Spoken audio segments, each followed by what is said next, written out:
Hindi sinabi ng Bible, i-add mo si Lord sa schedule mo. Ang sabi ng Bible, seek Him first. Ang buhay hindi puro trabaho lang. Hindi puro tulog lang. Ano kapag ang buhay mo puro trabaho pero walang meaning? Mapapagod ka. Mapapagod ka. Kailangan lahat ng ginagawa natin may rason. Lahat ng ginagawa natin may meaning.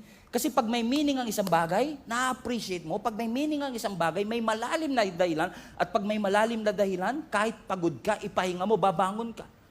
Pero pag exhausted ka na, pag empty ka na, yun ang pinakadelikado sa lahat. Pag empty ka na, mahirap na yun eh.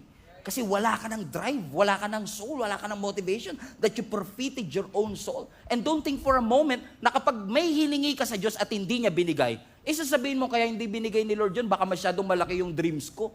No, God is not intimidated with your big dreams.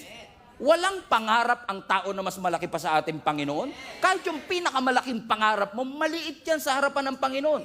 Kung maliit lang pala, Pastor, ba't di binibigay ng Diyos? Hindi binibigay ng Diyos yan dahil masyadong malaki para sa Kanya. Hindi binibigay yan kasi masyado siyang maliit kung ikukumpara sa purpose mo.